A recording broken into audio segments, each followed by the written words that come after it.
2016 থেকে 2019 পর্যন্ত 16টি নথিতে দেশের শীর্ষস্থানীয় 4 মোবাইল কোম্পানি গ্রামীণফোন, রবি, বাংলালিংক ও এয়ারটেলকে 152 কোটি টাকার বেশি পরিমাণ অপরিশোধিত সুদ মওকুফ করেন সাবেক কর কমিশনার ওয়াহিদা রহমান। 16টি নথির মূল বিষয়গুলো ছিল স্থান ও স্থাপনার ভাড়ার উপর প্রযোজ্য ভ্যাট আদায় সংক্রান্ত। কিন্তু কমিশনার ওয়াহিদা রহমান ক্ষমতার অপব্যবহার করে একক নির্বাহী আদেশে ভ্যাট আদায় না করার সিদ্ধান্ত নেন। এমন সিদ্ধান্তে তিনি ব্যক্তিগতভাবে লাভবান হলেও আর্থিক ক্ষতি হয়েছে রাষ্ট্রের। দায়িত্বে থাকা অবস্থায় ওয়াহিদা রহমানের ক্ষমতার অপব্যবহার এবং অপকর্মের তদন্তে কমিটি গঠন করে কর কমিশন। তদন্তে দোষী সাব্যস্ত হয় তার নথিপত্র দুদকে পাঠালে মামলা করে দুর্নীতি বিরোধী এই সংস্থাটি। মামলার অভিযোগে বলা হয়, বিশ্বাসভঙ্গের মাধ্যমে সরকারের আর্থিক ক্ষতি করে 1947 সালের দুর্নীতি প্রতিরোধ আইনে শাস্তিযোগ্য অপরাধ করেছেন ওয়াহিদা রহমান।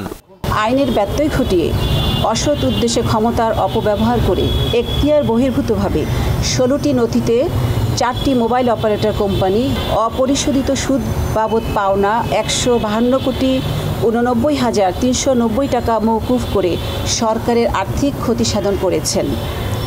তিনি ক্ষমতার অপব্যবহার এবং অপরাধজনক বিশ্বাসভঙ্গের মাধ্যমে এই বিপুল পরিমাণ অর্থ আত্মসাৎ করে দণ্ডবিধির 218/409 ধারা এবং 1947 সালের দুর্নীতি প্রতিরোধ আইনের 5(2) ধারায় শাস্তিযোগ্য অপরাধ করায় তার বিরুদ্ধে দুদক সজেকার ঢাকা 1-এর মামলা নম্বর 9 আজ 11 জুন 2024 তারিখে রুজু করা হয়।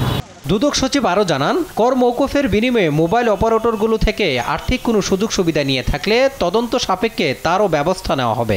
যেহেতু সরকারের আর্থিক ক্ষতি করা হয়েছে, সেই জন্যই তার বিরুদ্ধে ব্যবস্থা নেওয়া হচ্ছে।